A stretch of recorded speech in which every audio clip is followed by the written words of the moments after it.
막말을 들으면 어떤 기분일까요? 만약에 다짜고짜 와서 그냥 막 막말을 했어요. 쌍욕을 하고. 어떻게 반응하십니까? 어떠실 것 같아요, 기분이? 아이고, 기분이 아니죠. 그냥. 나를 때리는 것도 아닌데 사실은 거의 뭐 내 얼굴에 침 뱉은 거와 똑같은 그런 느낌이죠. 똑같은 거죠. 네, 그런 모욕감 앞에서 누가 네, 이렇게 네. 편안할 수 있겠어요. 저는 좀 회피하는 것 같아요. 자리를 떠나거나 아니면 그냥 무시할 것 같아요, 저는. 저도 어렸을 때는 그냥 못 들은 척을 했었는데 좀 나이가 들면서는 그냥 이렇게 반응해주는 내 에너지가 너무 아까워서 그냥 삥긋 웃어줘요. 그냥 아 예. 그럼 진짜 열받겠다. 동의십니다. 이 막말은요, 특히 21세기 들어와서 굉장히. 예. 그런데 막말을 찾아보면 연관 검색어가 프리 스피치로 나와요. 그러니까 자유로워지기 때문에 우리가 막말하는 거죠. 19세기보다 20세기가 더 자유로웠잖아요. 20세기보다는 21세기가 좀 더 자유로웠죠. 우리가 자유롭게 얘기할 수 있는 사회로 가는 과정에서 그 막말이 다시 한번 또 뜨고 있죠. 굉장히 큰 염려가 되고 있죠. 이 막말이라는 게 결국은 근본적으로 보면 혐오입니다. 근데 혐오는 굉장히 중요한 생존적 반응이에요.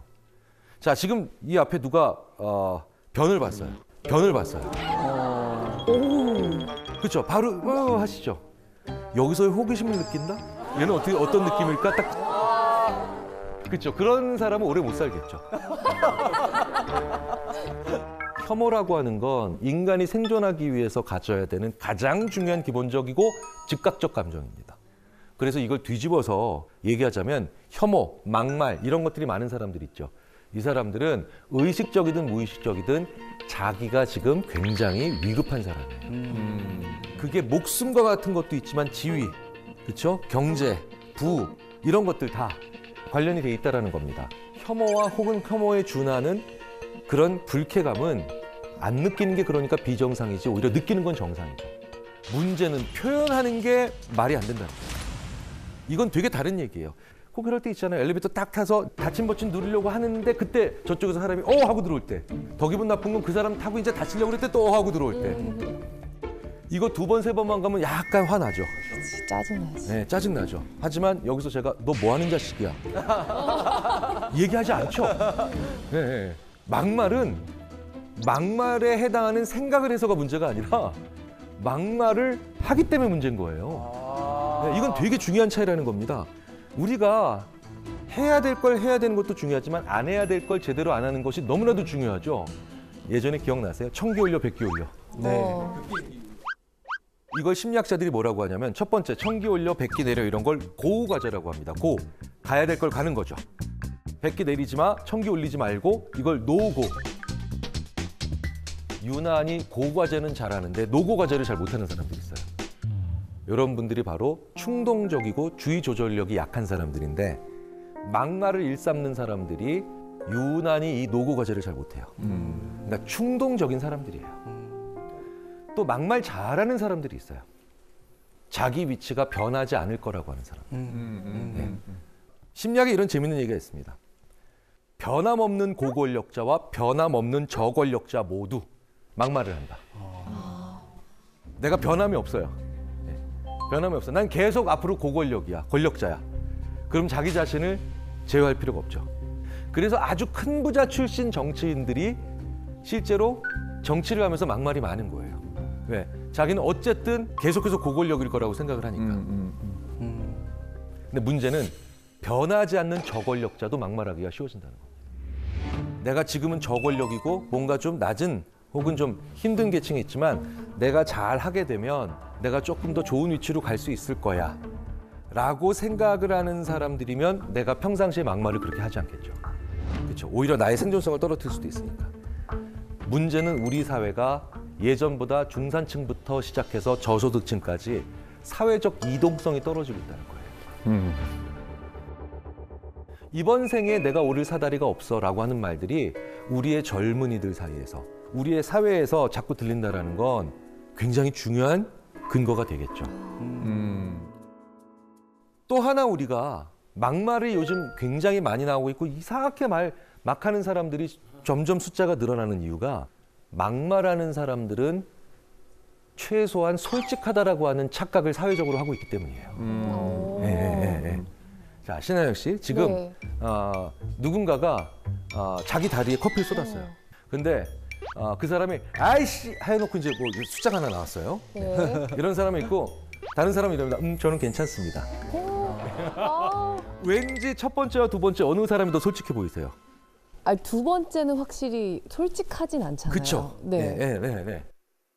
우리가 이렇게 겸손하고 예의 바르다라고 하는 게 어느 정도는 자기를 가리는 거잖아요. 그러니까 엉뚱하게도 욕하는 사람, 막말하는 사람은 더 솔직한 사람이다. 야, 최소한 걔는 그래도 솔직하잖니? 라고 하는 착각들을 계속 사회적으로 만들어가야 돼요. 그래서 미국에서는 정직성에 대한 주별 척도가 있어요. 이걸 스테이트 인테그리티 인베스티게이션이라고 하는데 펠드맨이라고 하는 연구자가 페이스북 사용자 3만 명의 욕설 데이터를 가져와가지고 진짜 다양하겠다. 각각 어느 주 출신인가를 확인한 거예요. 그러니까 여기에 정직성 순위가 있고요. 얼마나 그 주의 사람들이 평균적으로 솔직한가, 그다음 얼마나 더 욕을 많이 하는가. 예, 정확하게 일치한다는 거죠. 막 욕하고 막말하는 사람도 있다면, 그래도 걔는 솔직하지 않냐. 앞뒤가 같겠지. 그쵸. 적어도. 이게 착각하는 거죠. 이건 전혀 다른 문제인데도요. 그런데 우리 사회가 지금 되게 재밌게도 솔직하게 엉망인 얘기를 하는, 진심으로 헛소리하는,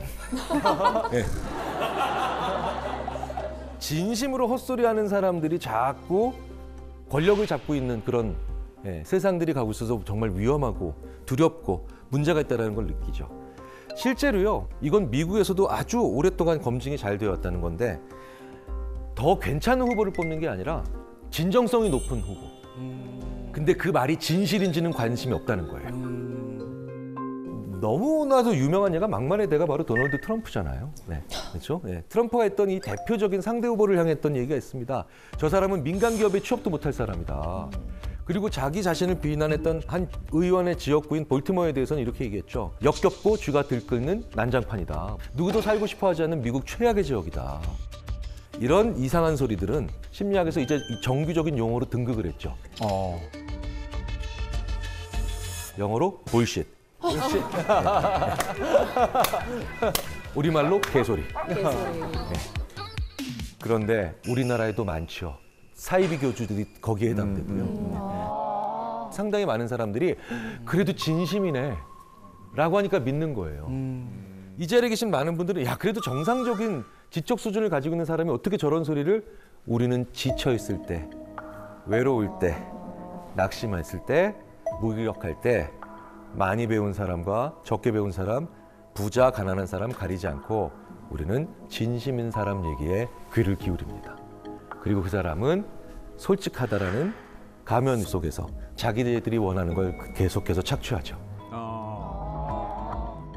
대부분 막말하는 사람들은 이제 일단 남의 얘기를 잘 안 듣는 성향들이 있고, 그러니까 그런 막말러가 앞에 딱 있고 나한테 막말을 했을 때 제가 어떻게 대처를 하고 대응을 할 수 있을지 그 방법이 좀 궁금해요. 한번 생각을 해봤어요. 그 막말을 우리가 전혀 다른 영역에서 제일 비슷한 짓으로 뭘 해줄 수 있을까? 다른 심리학자들이랑 한번 얘기를 해봤더니요, 이러더라고요. 그 인간들이 우리한테 바바리맨 짓을 하는 거라고. 왜냐, 바바리맨이 와서 슉 하고 자기 짓을 하고 나가죠. 근데 우리가 받는 충격은 굉장히 심하고, 그리고 사회적으로 문제가 커지며 굉장히 그들은 이상한 걸 우리로 하여금 취하고 가요. 그렇죠. 육체적 막말이죠. 근데 재밌는 건 바바리맨들에게 네가 제일 범행하기 쉽고 계속 범행을 집중적으로 하게 되는, 지속하게 되는 그런 사람이 누구야? 라고 하면 못 본 척 지나가는 사람. 네. 왜? 그럼 계속 쫓아가면서 해도 되는 거예요. 더 해주고 싶어. 네네. 심리학에 또 이런 얘기가 있죠. 막말을 통해 승리한 사람 모두 결국 다음 승리를 막말을 통해 갈구한다. 그래서 반드시 반응해야 됩니다. 근데 그 반응을 같은 방식으로, 그럼 네가 벗었어, 나도 벗었어, 이건 아니잖아요. 네. 그 막말에 대해서 똑같이 막말로 비난하는 건 오히려 문제를 꼬이게 만들어내는 거죠. 그런 막말하는 사람이 왔을 때 내가 어떻게 얘기해야 되는가? 웃지 말고 화내지 말고 단호한 언어. 이 삼박자를 다 가지셔야 돼요. 쉽지 않죠. 당황스러우니까. 왜 그렇겠어요? 자주 있는 일이 아니니까 연습하셔야 된다는 거예요. 저는 내용은 단호하게, 그 다음에 말투는 친근하게. 그래서 와 절대 안 돼, 절대 안 돼. 잘 연습해 놓으십시오. 자기 색깔을 가지고 있는. 답은 나만 알고 있는 겁니다.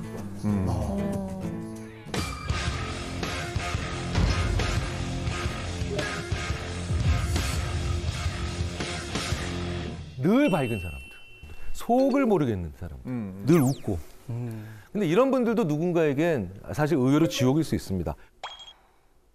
긍정적인 수준을 넘어서 이 사람은 늘 밝은 모습만 나한테 보여주니까 오히려 내가 이 사람한테 나는 어떤 문제가 있는 사람이 아닌가 싶을 때가 있는 그런 경우가 있더라는 거예요. 이런 경우를 심리학자들이 부적절하게 밝은 사람이라고 표현합니다. 이런 것도 일종의 허세예요. 허세죠. 사실 허세 많이 부려보셔서 아시잖아요. 예. 저도 옛날에 길 가다가 한번 넘어졌는데 내 친구가 야 괜찮아 이거 있잖아요. 야 너 엉덩이에서 피 아니야. 사실 사람들은 내가 남들에게 약하게 보이기 싫고 내가 남들에게 동정받기 싫다라고 하는 그런 욕구가 있죠. 그런데 괜찮지 않은데 괜찮은 척하는 걸 너무 끈질기게 하는 사람들은 첫 번째, 그냥 말 그대로 남에게 피해 주는 게 너무 싫은 사람들. 이런 사람도 있어요. 두 번째 유형으로는 내가 화나고 슬프고 괴롭고 힘들다는 걸 보여주면 사람들이 자기를 안 좋게 볼 가능성이 높아진다라고 불안해하는 사람들이죠. 사실 이런 유형이요, 진짜 위험한 게 과로사가 쉬워요. 모든 과로사하는 분들이 그렇진 않지만 과로사하는 분들 중에 상당수가 가족분들의 얘기를 들어보면 너무 안타까워요. 힘들다는 시그널을 안 주신 거예요. 그러니까 가족분들에게도 훨씬 더 큰 상처가 되는 경우들이 있죠. 자, 이런 경우가 어떻게 제일 많이 만들어지는 줄 아세요? 감정을 표현했을 때 욕을 많이 먹어본 사람. 네. 어렸을 때부터 힘들다, 아프다라고 하는 표현을 너무 못하게 그런 과정을 거친 겁니다. 어렸을 때 남자아이들한테 우는 거 아니야. 남자애들은 그러는 거 아니야. 여자애들은 그러는 거 아니야. 뭐 참 상처되는 말이잖아요. 부정적인 감정은 왜 느낄까요?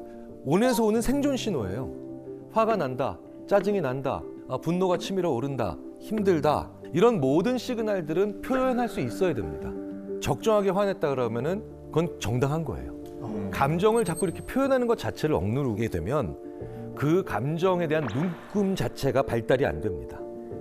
예, 그래서 그러니까 뭐뭐 하는 거 아니냐는 참으로 아이를 그쪽 전체의 그냥 판단 능력을 상실하게 만들어버리는 아주 안 좋은 그런 언어예요. 부정적인 언어. 그렇죠.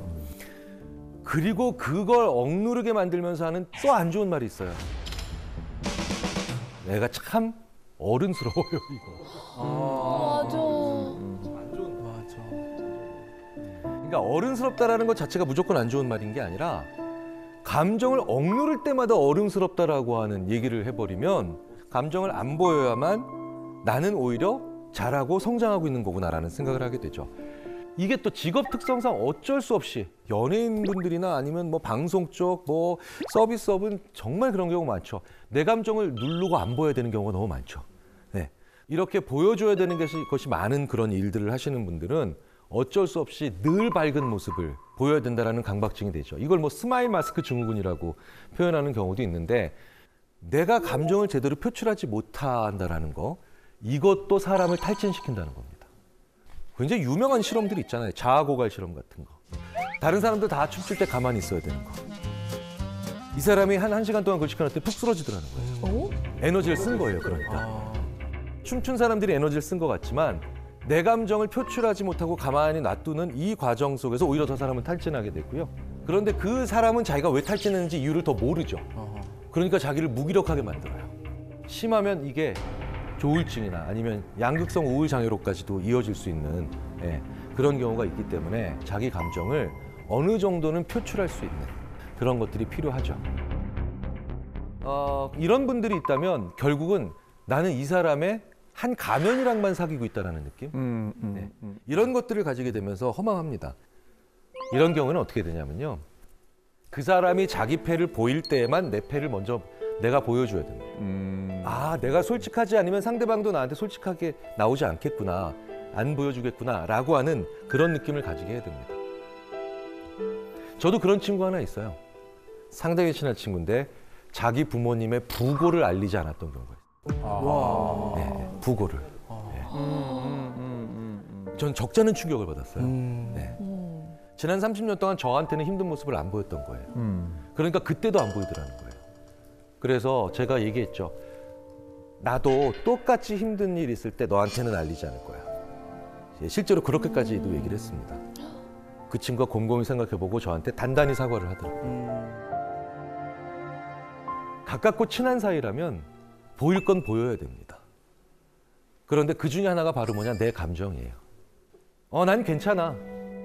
그냥 좋은 말이 아니라는 거예요. 그 사람과의 관계를 더 이상 발전시키지 못하게 만드는 차단막이나 아니면 장벽이 될 수도 있어요. 자기 혼자 안 불편한 척, 자기 혼자 괜찮은 척. 이것도 또 하나의 위선이라는 걸 우리가 한번 생각을 해볼 필요가 있다는 거죠. 그런데 어떻게 그 사람만 잘못이 있을까요? 그 사람이 늘 나랑 있을 땐 괜찮다라고 얘기하는 건 사실 나한테 문제가 있을 수도 있습니다.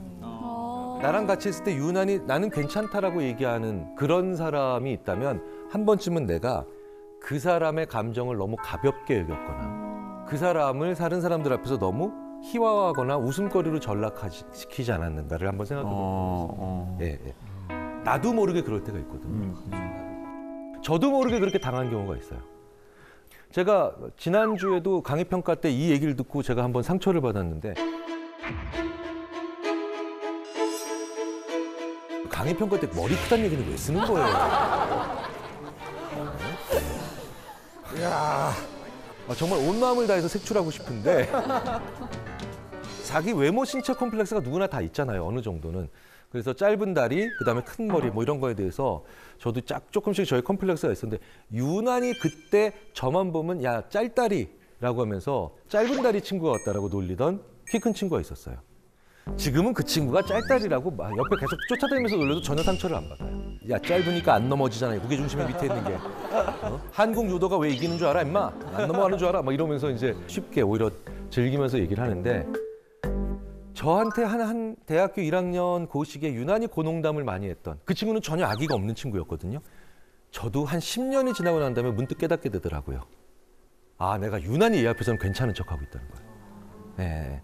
이 사람한테서는 내가 약점 보이기가 싫고, 내가 만약에 힘들어한다라는 건 내가 뭔가 패자가 되고 있다라는 그런 생각을 저도 모르게 하고 있더라는 거예요. 그 친구한테 그런 입장이 된 게 아닐까라는 생각을 해볼 필요도 있죠. 항상 밝은 게 그런데 꼭 안 좋은 것만은 아니죠. 긍정적인 경우도 있습니다. 바로 이런 거예요. 아주 자기 인식 능력이 좋은 사람들. 주위에 이런 분들이 있죠.